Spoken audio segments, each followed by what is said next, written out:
Rebonjour à tous et bienvenue sur ce live dédié au concours commun des 7 Sciences Po du réseau Sciences Po. Voilà, donc n'hésitez pas à poser toutes vos questions dans le chat. Et ce soir, nous avons l'honneur d'être avec Pierre Mathieu, qui est directeur de Sciences Po Lille et président du concours du réseau Sciences Po. Bonjour Pierre. Bonjour, enchanté, bonjour à tout le monde.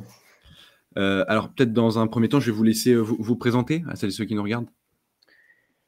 Écoutez, pour résumer, je suis professeur de sciences politiques, je suis donc directeur de Sciences Po Lille, je suis donc effectivement pour l'année 2021-22 président du réseau qui donc réunit 7 des 10 Sciences Po en France. Et puis, je suis également, puisque j'ai un public là, je crois, de lycéens et de parents de lycéens, je suis aussi le grand méchant loup qui est à l'origine de la réforme du bac et du lycée. Donc, je m'occupe aussi, en parallèle de tout cela, de la mise en place de la réforme du bac et du lycée, pour résumer. Voilà. Merci encore une fois, Pierre, d'être avec nous ce soir. Donc, première question, tout d'abord, voilà, donc sur Parcoursup, il y a plein de formations et parmi elles, il y a les Sciences Po. Donc, est-ce que vous pouvez, dans un premier temps, nous présenter ce que c'est fondamentalement un Sciences Po? Oui, alors effectivement, il y a 18 000 formations sur Parcoursup, donc je crois que le premier challenge pour les jeunes qui nous écoutent, c'est de se repérer. Donc effectivement, sur Parcoursup, il y a plusieurs Sciences Po et il y a plusieurs onglets Sciences Po, et notamment il y a un onglet qui s'appelle Réseau SCPO, donc qui est un onglet pour passer le concours commun, donc qui est, comme son nom l'indique, commun à 7 Sciences Po et qui propose un peu plus de 1100 places dans les 7 Sciences Po, donc qui sont, si j'en oublie, vous m'aidez, Aix en Provence, Lille, Lyon, Rennes, Toulouse, Strasbourg et Saint-Germain-en-Laye. J'ai mis tout le monde. Donc Paris, Grenoble, Bordeaux ne sont pas concernés par cela. Et cet onglet réseau SCPO, c'est uniquement pour ce qu'on appelle le concours commun, donc pour l'entrée dans ce qu'on appelle la filière générale de ces 7 Sciences Po. Mais il y a d'autres filières. Si je prends Sciences Po Lille, par exemple, il y a 4 autres onglets pour des concours d'entrée, pour des doubles diplômes avec des universités étrangères. Voilà. Donc, voilà, là, je viens de résumer vraiment pour entrer dans la bataille. Merci pour cette première présentation. N'hésitez pas à poser toutes vos questions, c'est ceux qui nous regardent. On essaiera de traiter toutes les questions. Donc, concrètement, donc là, on va s'intéresser donc au concours commun des 7 Sciences Po du réseau Sciences Po et aussi donc à la formation. Est-ce que vous pouvez, dans un premier temps, un petit peu, voilà, nous présenter donc la formation, donc même s'il y en a d'autres, mais là, on va parler de celle à laquelle on postule en passant par le concours commun des 7 Sciences Po. Voilà, donc 5 années. Pourquoi nous présenter un peu voilà, l'organisation un peu des cours et du cursus? Voilà, donc on va partir du principe que les gens ont réussi le concours et on parlera du concours après, Voilà. qui n'est pas un détail, hein, mais bon. Eh bien, écoutez, alors c'est un cursus qui dure 5 ans. Effectivement, on est diplômé au bout de ces 5 années donc, du Sciences Po dans lequel on a fait ses études. Bon, je n'insiste pas sur le fait que ce sont évidemment des diplômes qui sont très, très reconnus et très, très valorisés sur le marché du travail, quel que soit ce marché du travail. Ça dure 5 ans. En gros, je résume, hein, les 2 premières années sont 2 années pluridisciplinaires, c'est que les élèves ont à peu près 23-24 heures de cours par semaine, de l'histoire, de la science politique, de l'économie, du droit, des langues étrangères, et puis aussi un petit peu de sociologie, d'anthropologie, selon les Sciences Po, voilà, pendant 2 ans. Pendant la 3e année, tous les élèves de tous les Sciences Po du réseau sont à l'étranger pour 1 an.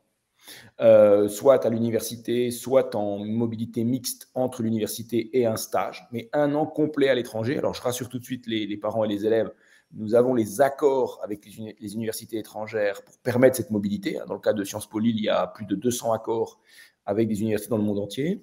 Et puis ensuite, lorsque les élèves reviennent en 4e année, là, ils ont les 2 années du cycle master qui sont des années de spécialisation. Dans des cursus très différents, je pourrais éventuellement répondre à des questions tout à l'heure. Et donc, cette spécialisation, donc c'est 4 semestres. Les 3 premiers semestres, en règle générale, sont des semestres de cours, mais qui sont le plus souvent assurés par ce qu'on va appeler des professionnels, c'est-à-dire des spécialistes des ressources humaines, des spécialistes de la diplomatie, des spécialistes du journalisme, du monde culturel, etc., etc. Et le dernier semestre est un semestre de stage.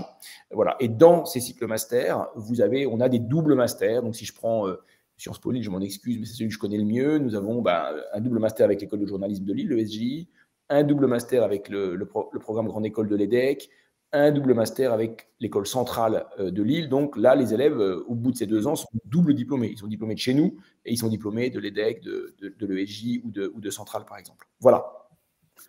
C'est très clair. Donc, on a bien compris un peu voilà, la formation, comment elle va s'organiser. Alors, peut-être maintenant revenir un peu plus donc, sur le concours commun, de le présenter de manière assez globale. Voilà. Après, on reviendra dans le détail sur le profil, mais là, une présentation globale du concours.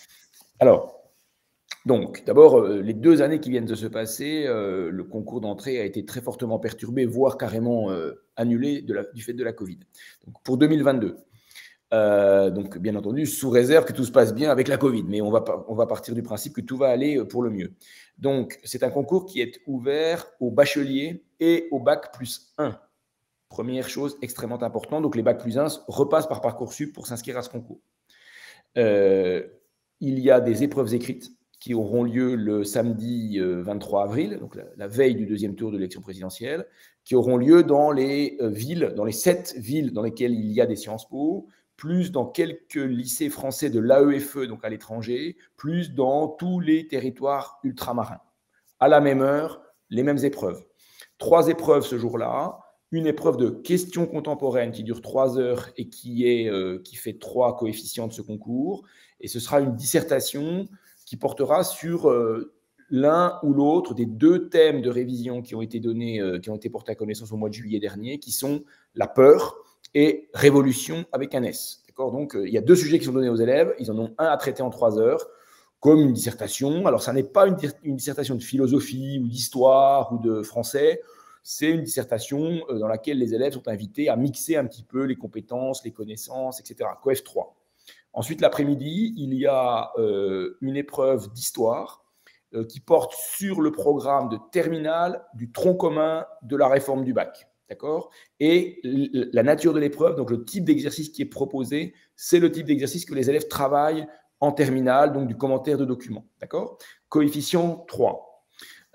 Ensuite, il y a une épreuve de langue. Donc, les élèves ont à choisir entre les 4 langues les plus souvent enseignées en France au lycée. Donc, évidemment, anglais, espagnol, allemand, italien. Là, c'est coefficient 1,5. L'épreuve dure 1 heure. C'est là aussi une épreuve qui porte sur des compétences travaillées au lycée, notamment un peu de traduction, un petit essai, etc. D'accord ? Puis, alors ça, c'est un petit peu classique ce que je viens de dire.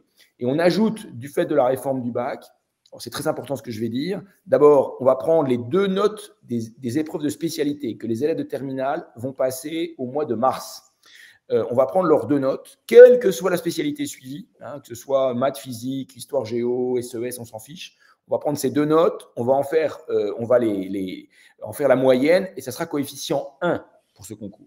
Et enfin, on prendra les notes de contrôle continu de la LVA et de la LVB des élèves, notes de contrôle continu de l'année de terminale, et on y mettra un coefficient 0,5. D'accord ?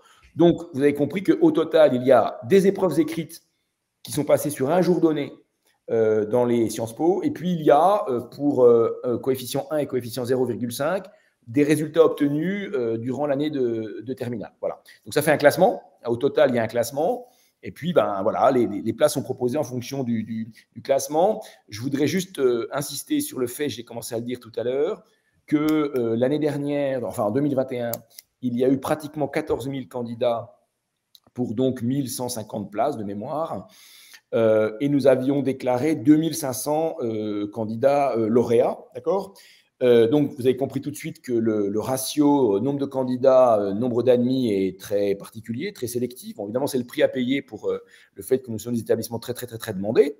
Ça suppose vraiment de se préparer à ce concours parce que les résultats obtenus sont très bons. Les élèves, en général, sont très, très bons et très bien préparés. Et puis, comment dire, sur Parcoursup, avec les désistements, parce qu'il y a des élèves qui finalement n'acceptent pas la place qu'on leur propose. En général, on va à peu près jusqu'au rang 1800 ou 1900. D'accord ? Donc, 14 000 candidats, 2500 parmi eux sont déclarés lauréats, 1150 places, et avec les désistements, le dernier admis est autour de la place 1900e. Voilà. Bon, bah, écoutez, c'est assez clair, donc n'hésitez pas à poser des questions dans les commentaires si vous avez encore voilà, des questions. Je vous propose maintenant qu'on bascule un peu donc, sur le volet du profil. Vous, en tant que directeur de Sciences Po Lille, quel profil va vous intéresser dans le recrutement voilà, et à qui est destinée finalement cette formation? Alors, c'est une formation évidemment qui est plutôt située du côté des sciences humaines et sociales, bien entendu, mais comment dire, nous ne recommandons pas, nous ne demandons pas aux élèves d'avoir choisi obligatoirement ou préférentiellement telle ou telle spécialité au lycée. Moi, j'y insiste beaucoup puisque par ailleurs, je suis avec ma casquette de monsieur qui s'occupe de la réforme du bac et du lycée. Alors, en gros, quand même, soyons parfaitement clairs, alors, avant la réforme du bac, on avait à peu près 50% de nos élèves, un peu plus de 50%, qui avaient fait des bacs ES, donc un bac sciences économiques et sociales, mais ils représentaient à peu près 50 à 55% des candidats. Donc, il n'y avait pas bon. Ensuite, on avait à peu près 30% de bacheliers S, mais à peu près 30% de bac S, et à peu près 15% de bacheliers L, littéraire, mais à peu près 15% de candidats. Donc, c'est plutôt, si vous voulez, un concours. Nous, ce qui nous intéresse, ce sont des élèves extrêmement curieux, curieux du monde, avec une culture de l'engagement civique et de l'engagement citoyen, c'est évident. Et bien entendu, là, vu le nombre de candidats que j'ai indiqué tout à l'heure par rapport au nombre de places, évidemment, ce sont en règle générale d'excellents élèves de lycée. J'aurais tendance à dire que la première caractéristique des gens qui sont admis, c'est que ce sont de très très bons élèves, de très très bons lycéens, avant d'être des spécialistes de telle ou telle discipline du lycée. Pour donner un ordre de grandeur, on a à peu près dans l'école, enfin dans les 7 Sciences Po, on a plus de 90% de bacheliers mention très bien. Voilà, donc c'est d'abord ça. La première règle, ce sont de très très bons élèves du lycée. Voilà. Donc du coup, on est bien d'accord qu'il n'y a pas de spécialité obligatoire. Enfin, vous êtes vraiment, voilà, un recrutement tout à fait ouvert. Bien sûr. Alors, j'anticipe peut-être sur des questions. Évidemment, un élève qui n'aura pas fait de sciences économiques et sociales, ou qui n'aura pas fait histoire géopolitique, sciences politiques, peut éventuellement se sentir un petit peu en décalage par rapport à ses petits camarades qui, eux, auraient suivi cela. Donc, on y remédie très facilement. D'abord, on donne des lectures lorsque les élèves sont admis au mois de ils savent qu'au mois de juin qu'ils sont admis. Ils ont des lectures à réaliser pendant l'été pour s'échauffer un peu, donc des lectures obligatoires dont on vérifie la réalisation au moment de la rentrée. Et puis, on a un sas de pré-rentrée qui dure une dizaine de jours, pendant lequel, notamment, on muscle un peu les élèves qui n'ont pas fait de sciences économiques et sociales. Voilà. Et au final, quand on regarde ce qui se passe 1 an après, 2 ans après, 3 ans après, on ne voit pas la différence du tout selon les profils des élèves au départ. Donc, il n'y a vraiment pas de problème. J'allais dire, quelqu'un qui aurait choisi des spécialités scientifiques parce qu'à la fin de sa seconde, il avait en tête de faire une école d'ingénieur ou de devenir médecin, et qui a une révélation parce qu'il se passionne pour l'élection présidentielle, ce qui est difficile, il se dit « Waouh, je vais faire Sciences Po, c'est ça qui m'intéresse, mais je suis en maths et en physique en spé », il n'y a pas de problème. Il n'y a aucun problème. Si c'est un très bon élève, s'il se prépare bien au concours, parce que vous avez bien compris qu'il y avait notamment des thèmes de révision en questions contemporaines, et qui réussit le concours, il sera très heureux chez nous et il n'aura aucun problème de niveau. Très bien. Donc, pour résumer, parce que souvent, nous, on a des lycéens qui nous contactent en disant bon, je suis dans un excellent lycée qui note difficilement. À l'inverse, il y en a d'autres qui disent bon, moi, je suis dans un lycée, je sais pas, pas forcément parmi les meilleurs parisiens. Bref, comment, vu que c'est un concours, on est bien d'accord que voilà, même s'il y a ici ou là des petits coefficients sur les notes, ça reste quand même le jour du concours, en fait. Bah, il y a les deux. Enfin, vous avez entendu les coefficients que j'ai indiqués tout à l'heure, qui sont accessibles sur toute l'information est disponible sur le site du réseau SCPO. L'essentiel des éléments qui vont faire l'admission se joue sur 3 épreuves qui se passent un jour donné, de manière anonyme, où tout le monde est traité de la même manière. Et puis, il y a effectivement les notes du bac des 2 SP et la note de contrôle continu de langue. Donc, j'allais dire, quel que soit, enfin, voilà, il n'y a pas de prime liée à éventuellement des notes de contrôle continu au bac. D'accord ? Voilà, ça c'est. Alors évidemment, ça a été le cas. Enfin, il y a eu cette problématique-là en 2020 et en 2021 du fait de la Covid et du fait qu'on a dû, à cause du confinement ou des confinements, on n'a pas pu organiser le concours. Donc, on a dû se rabattre sur une autre manière de prendre en compte les dossiers. Mais effectivement, vous voyez, c'est un mélange, et moi je trouve ça très très bien. C'est un mélange d'épreuves qu'on passe un jour donné, et puis de notes qu'on a obtenues au lycée. Donc, c'est une espèce de mixte. Et avec mes collègues directeurs et directrices, on trouve ça plutôt pas si mal, je dirais, par rapport à d'autres types d'autres processus d'admission dans d'autres écoles ou dans d'autres universités. Voilà. Merci pour ces réponses. Alors, on a par exemple Malo là, qui nous dit, sur l'épreuve des questions contemporaines et d'histoire, quelle est la différence entre la bonne, voire très bonne et l'excellente copie? Alors, alors d'abord, ce qu'il faut dire comme conseil, parce qu'on est là aussi pour donner des conseils, parce qu'il va de soi que je vous invite vraiment à tenter ce concours, parce que je crois que quand on fait Sciences Po, franchement, c'est plutôt intéressant comme cursus. Hein.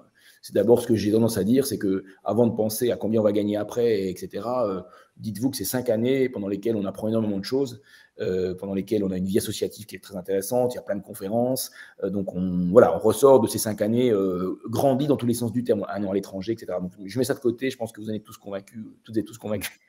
Non, mais c'est un concours qui est très serré, c'est-à-dire qu'il y a beaucoup de candidats qui sont de très très bon niveau, qui sont très bien préparés, et donc c'est un concours qui est très serré. Donc le premier conseil, avant toute chose, c'est d'utiliser tout le temps qu'on vous donne à fond, se relire, faire une conclusion, ne pas partir de la salle 20 minutes avant, c'est idiot, vraiment aller au bout de toutes les épreuves, ça c'est important. Sur les questions contemporaines, là, alors beaucoup d'élèves sont très bien préparés.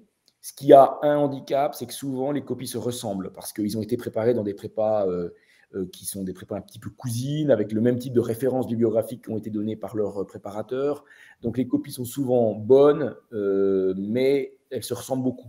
Donc quand on corrige, moi chaque année je corrige une 50aine de copies pour prendre la température, on finit par avoir l'impression d'un petit peu un robinet d'eau tiède. Vous voyez ce que je veux dire, c'est que c'est bien, c'est propre, il y a de bonnes références, mais ça se ressemble beaucoup. Donc on met une note correcte, on met 12, on met 13, ça ne fait pas la différence. D'accord. Si vous voulez faire la différence, il faut probablement essayer de s'appuyer sur des références bibliographiques, sur des exemples qui vous distinguent des autres.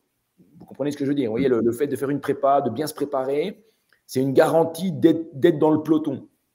Parce que vous allez globalement faire un peu la même copie que les autres. Ce n'est pas la garantie de se détacher un peu du peloton.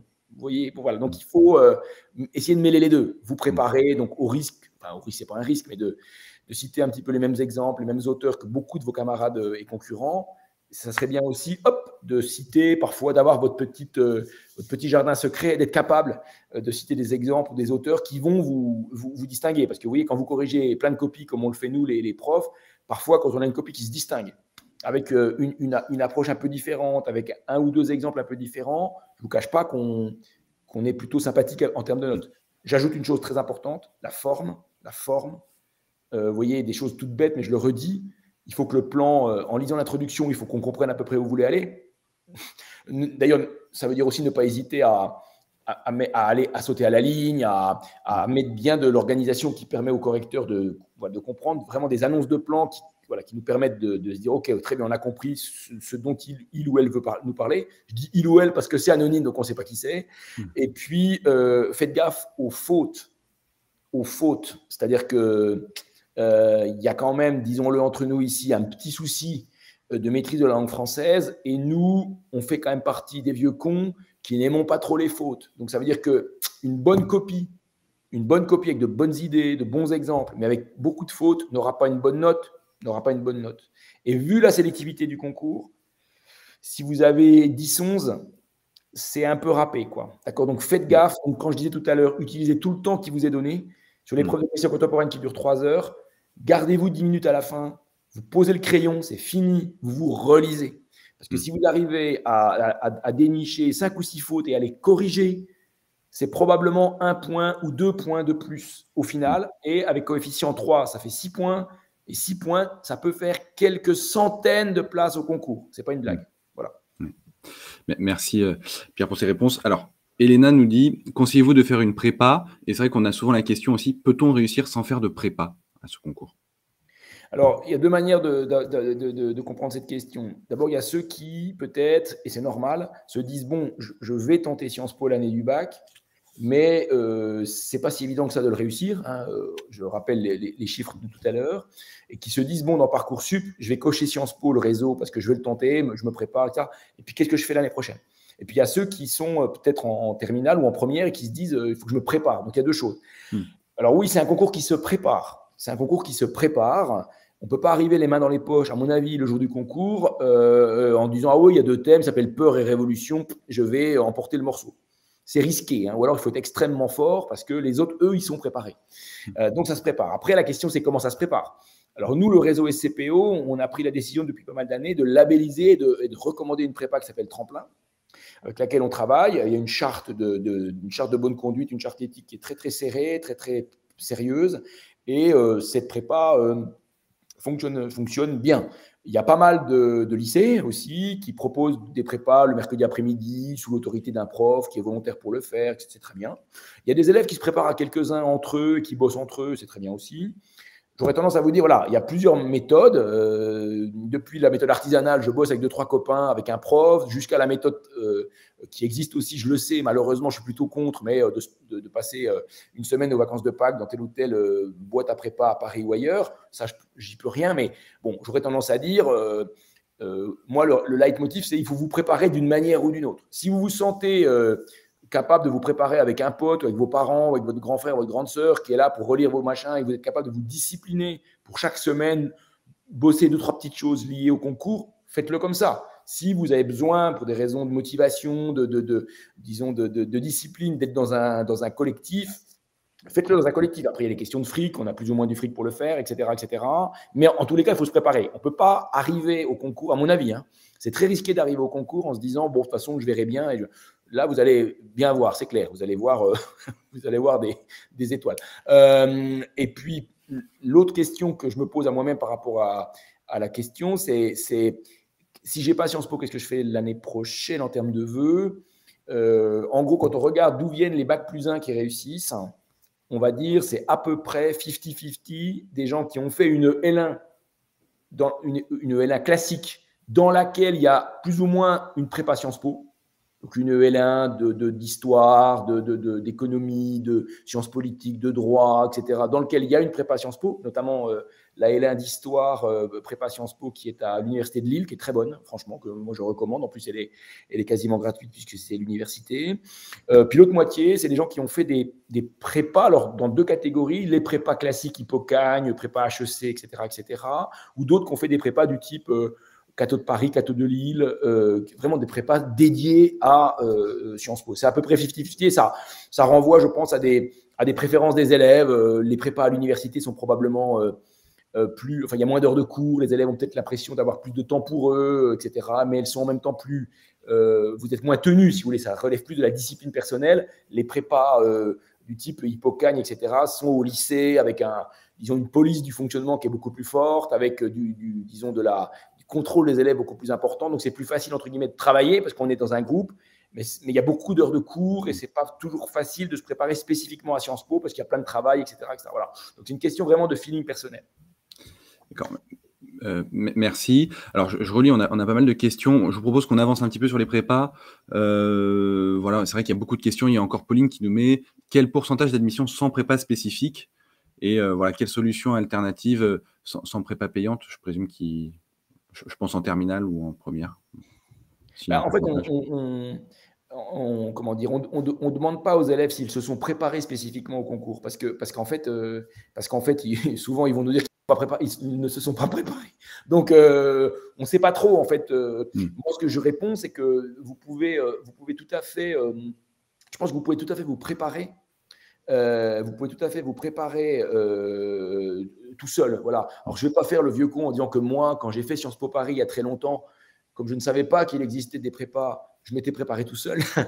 Je pense vraiment que si vous avez une discipline de travail, si vous vous faites confiance, vous pouvez aller au CDI de votre lycée, demander des conseils à la professeure documentaliste du CDI, lui dire voilà, je prépare le concours Sciences Po, il y a le thème la peur, le thème révolution, est-ce que vous avez des livres à me recommander? Et puis vous vous disciplinez comme ça, demandez éventuellement à votre prof d'histoire ou à votre prof de philo, s'il veut bien, de relire un truc que vous auriez fait. Et je suis sûr que mes collègues le feraient.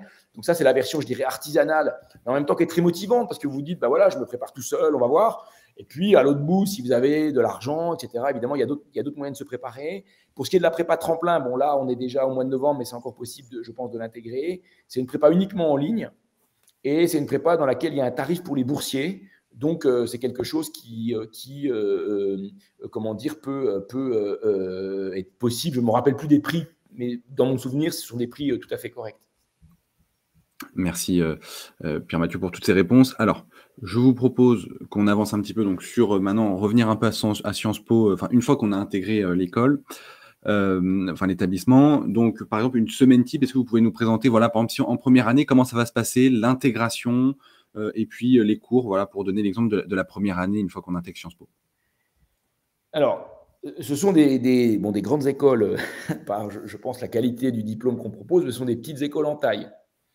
Alors, bien sûr, je mets Sciences Po Paris de côté ici, mais si on prend, alors je vais prendre l'exemple que je connais le mieux, donc qui est mon école, Lille, Sciences Po Lille, on compte au total à peu près 1700 élèves. Donc, ce n'est pas énorme sur 5 années. Hein. Donc, ce n'est pas énorme. La promo de première année, c'est 280 élèves, puisqu'il y a le concours commun et puis il y a ce qu'on appelle les doubles diplômes, dont j'ai parlé au tout début, avec l'Italie, l'Allemagne, l'Angleterre et l'Espagne.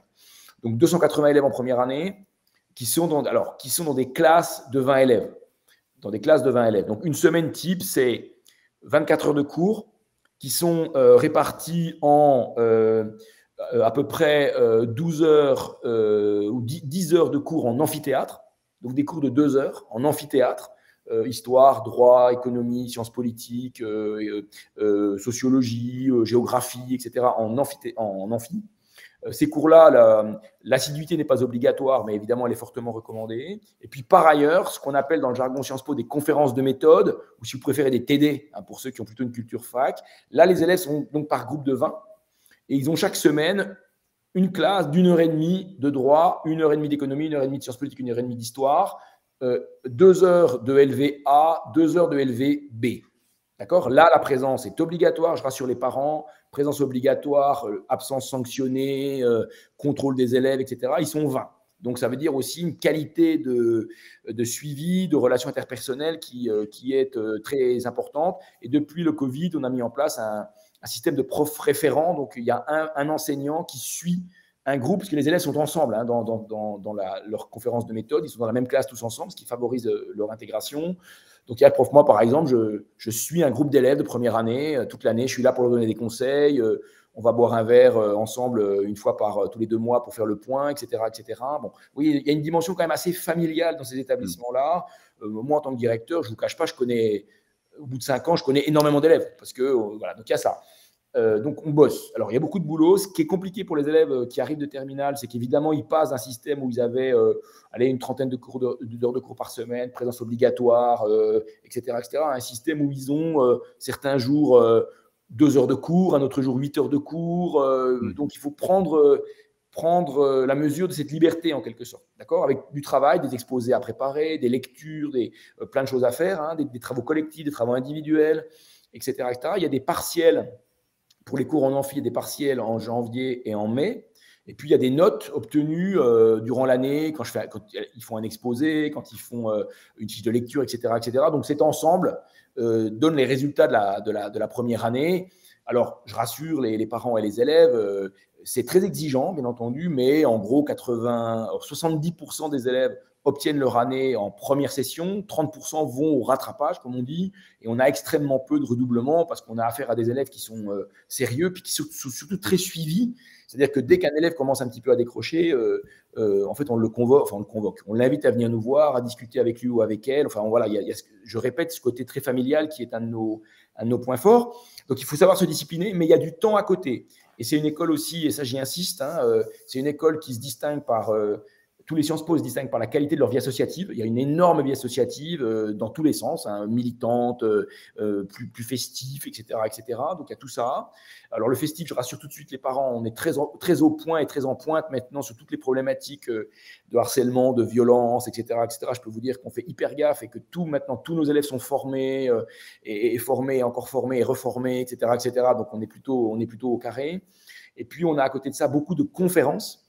C'est-à-dire que presque tous les soirs dans l'école, il y a des conférenciers qui viennent dans tous les domaines. Donc bientôt, François Hollande, par exemple, vient à Sciences Po Lille, par exemple. On a eu, avec la campagne présidentielle, on a pas mal de candidats qui viennent dans l'école. Et c'est super pour un étudiant, une étudiante, vous voyez, de se retrouver à participer à une conférence avec quelqu'un d'un peu connu qu'ils ont vu à la télé, etc. Beaucoup de conférences aussi avec des universitaires, des sociologues, des politistes, des économistes. Ça n'arrête pas. Et puis, voilà, donc c'est ça. Donc, vous voyez, c'est un mélange, c'est beaucoup de travail, mais avec un volume horaire hebdomadaire qui n'est pas énorme et qui permet d'avoir à côté une vie sociale, sportive. On a des athlètes de haut niveau, on a quelques musiciens de très bon niveau qui arrivent à suivre le cursus en parallèle de leurs études musicales ou sportives. Voilà. Donc, c'est un mélange. C'est un mélange. Bon, ça, c'est les 2 premières années. Et puis après, il y a l'année à l'étranger, mais j'en reparlerai plus tard si vous le souhaitez. Bah justement, c'était le sens de ma prochaine question. Les Sciences Po sont des établissements voilà, résolument tournés vers l'international. Est-ce que vous pouvez en redire un peu 2 mots? Pourquoi et ce que ça apporte aussi aux étudiants? Alors, les Sciences Po sont longtemps, le cursus était en 3 ans et il est passé à 5 ans il y a une dizaine d'années, une quinzaine d'années, pardon. Donc, effectivement, maintenant, en plein milieu du cursus, il y a une année à l'étranger. Pourquoi? Parce que nous, il nous semble que c'est très important pour des élèves de pouvoir avoir la chance de vivre une année totalement immergée à l'étranger et dans l'immense majorité des cas dans une université étrangère. Ça leur permet de maîtriser une langue, au moins une langue étrangère de manière presque parfaite. 2, ils se confrontent à un autre système de formation que le système français. C'est très, très bien aussi, hein, selon les pays dans lesquels ils vont. Ça leur permet aussi, cette année à l'étranger, de fignoler un petit peu leur projet de spécialisation en cycle master. Voilà, donc c'est vraiment un point fort du cursus. C'est souvent une expérience unique. Avec les aléas de la vie, beaucoup d'élèves n'auront plus l'occasion en fait de partir à l'étranger. Donc c'est quand même devenu un très très important point fort de notre cursus. Et c'est vrai que par exemple dans le cadre de la Covid, le point noir de la gestion de la Covid par nos écoles, ça a été la très grande difficulté qu'on a eue, voire l'impossibilité qu'on a eue de rendre possible cette mobilité. Voilà, donc c'est vrai que les élèves partent tous. Dans le cas de Lille, ce qui est très intéressant, et c'est un système un peu républicain qu'on a mis en place, c'est que les vœux pour partir à l'étranger dépendent du classement à la fin de la première année. Donc, ça incite les élèves à bosser en première année, puisqu'en gros, ils commencent à faire leur pré-vœux en novembre-décembre de la 2e année pour partir à l'été. Voilà. Donc là, en gros, l'élève qui sort major de la première année, bah lui, c'est open bar. Hein, il peut choisir à peu près ce qu'il veut. Alors, il y a aussi autre chose qui est très intéressant, c'est qu'on propose éventuellement de découvrir une 3e langue quand on est dès la première année. Donc, je prends un exemple très simple. On aime bien le Japon. On ne parle pas japonais. Si on commence le japonais et qu'on fait un peu d'initiation au japonais pendant les 2 premières années, nous, on envoie des élèves au Japon parce qu'on a pas mal d'accords au Japon où en fait les cours ont lieu en anglais, mais on demande quand même une maîtrise minimale de la langue japonaise. On a pareil avec le coréen, le russe, le chinois, etc., le portugais pour les gens qui vont au Brésil. Vous voyez, donc c'est intéressant aussi parce qu'on a des élèves, ils n'ont pas fait de 3e langue au lycée, mais ils ont une passion comme ça ou un intérêt pour une aire géographique, un pays, eh ben, ils vont pouvoir y aller dès lors qu'en première année, à partir de la première année, ils vont faire une langue étrangère qui correspond à la langue de ce pays, etc. Voilà. Merci pour toutes ces précisions. On avait reçu encore quelques questions sur l'international. Il y avait Nicolas au début du live qui nous disait, y a-t-il des aides pour la 3e année?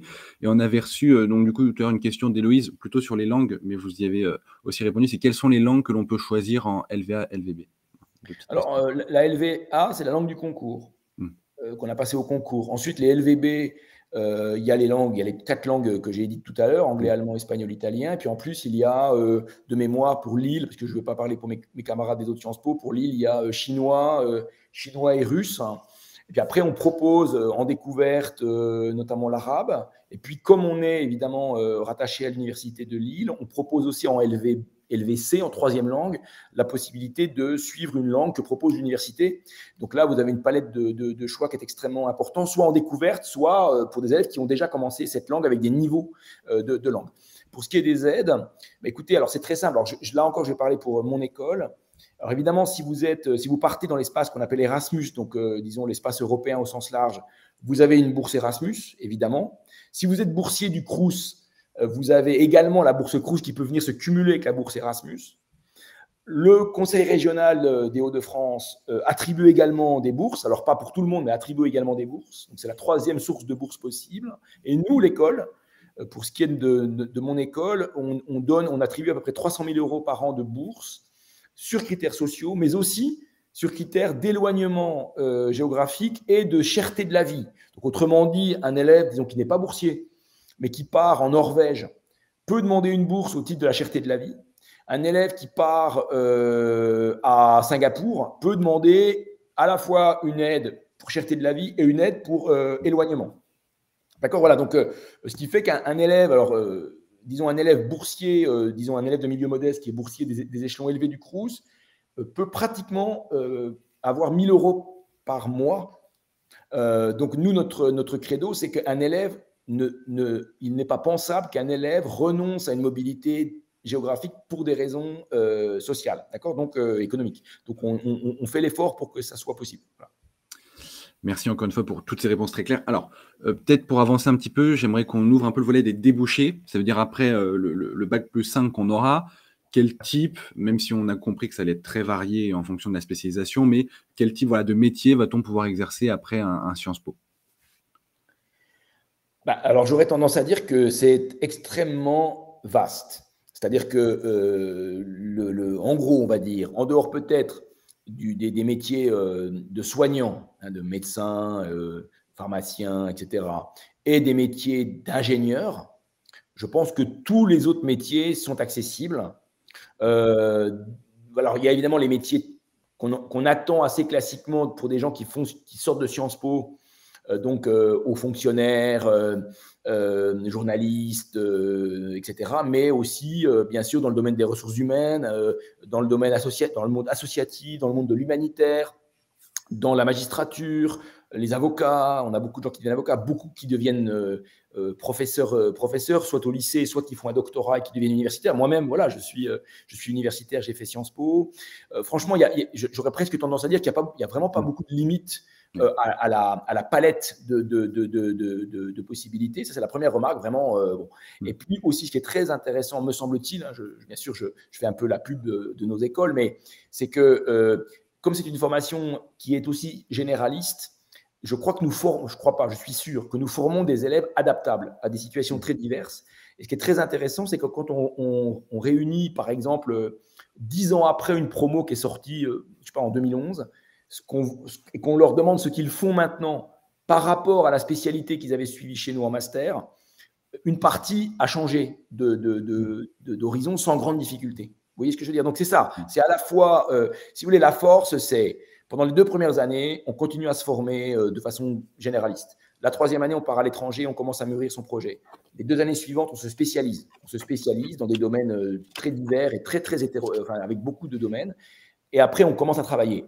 Et en travaillant, si jamais à un moment donné, on a une opportunité, on veut changer, etc., en général, le monde du travail apprécie énormément les gens qui ont fait Sciences Po pour plein de raisons sur lesquelles je pourrais revenir après. Et donc, il n'y a pas beaucoup d'inquiétude à avoir par rapport à tout ça. Merci encore une fois pour toutes ces réponses. Alors, le live tourne et on va devoir bientôt arrêter malheureusement, mais peut-être pour terminer, Elena qui posait la question, donc, est-ce possible d'intégrer un IEP sans être engagé dans la vie associative? Voilà, ça c'est une première question qui est revenue assez souvent.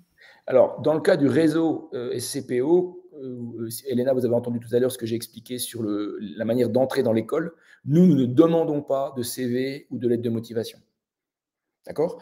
Ce qui veut dire que si vous n'avez jamais rien fait, que vous avez passé votre adolescence à écouter du rap dans votre chambre et que vous avez envie de faire Sciences Po, on ne va pas vous demander d'expliquer pourquoi vous voulez faire Sciences Po. On est plutôt réticent par rapport à cela parce qu'on considère que, bon, on ne sait pas qui a rédigé la lettre, on ne sait pas si vous pipotez ou pas, on ne sait pas si vous n'allez pas nous inventer une vie associative que vous n'avez pas. Donc nous, c'est des notes obtenues au lycée, au bac et un concours avec des épreuves. Donc, et on ne sait pas qui c'est. On corrige, on ne sait pas qui on corrige. Donc, si vous n'avez pas eu de vie associative jusque-là, it doesn't matter pour nous. Voilà. On a une autre question de Pauline qui nous met « Le réseau des IEP est bien un seul vœu dans Parcoursup et donc les établissements sont les sous-vœux ». Exact. Donc, vous cochez une seule case. Vous avez droit à 10 vœux. Hein, vous le savez toutes et tous dans Parcoursup, vous avez droit à 10 vœux. Le réseau SCPO, c'est un vœu. Et il y a ensuite automatiquement, en fait, 8 vœux, les 7 Sciences Po plus le site de Saint-Étienne de Sciences Po Lyon. Et vous ne pouvez pas décocher. Donc, vous êtes présumé intéressé par les 7 Sciences Po.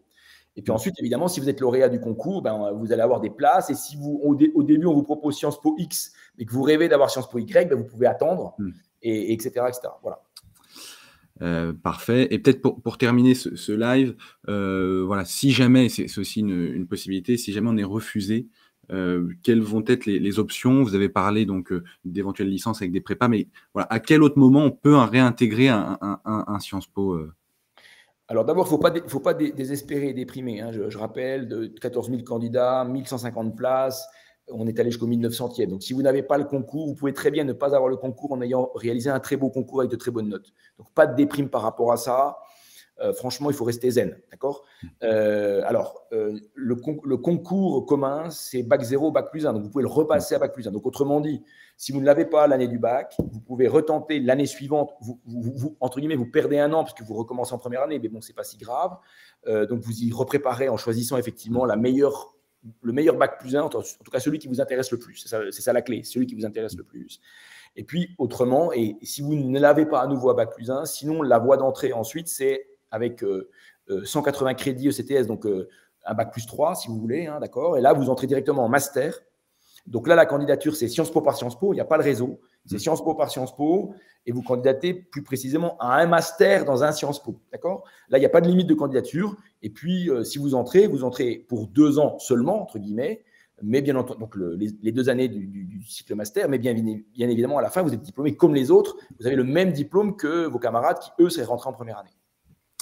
Parfait, merci. Donc voilà, donc si jamais, par exemple, je pars en licence ou en prépa, etc., je peux repostuler en master. Très bien. Ouais.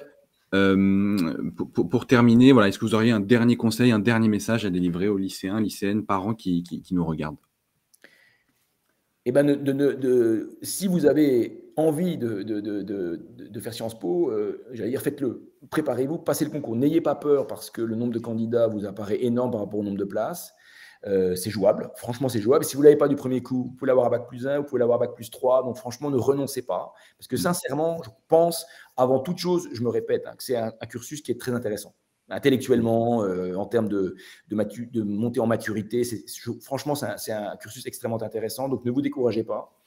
Et vraiment essayez de le faire. Et j'allais dire, quel que soit le Sciences Po, donc moi évidemment je suis Sciences Po Lille ici, mais aussi le réseau, mais franchement les 10 Sciences Po sont également intéressants. Après, c'est à vous de regarder un petit peu par rapport à vos contraintes géographiques, financières, etc., etc. Et je rappelle aussi que nous sommes des établissements publics, ce qui veut dire que quand vous êtes boursier, ce cursus est entièrement gratuit.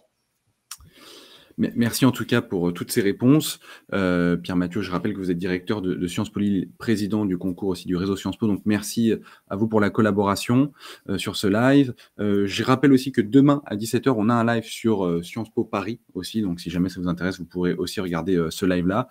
En tout cas, merci à tous de nous avoir suivis et puis à très vite sur Totis. Au revoir. Merci beaucoup. Au revoir.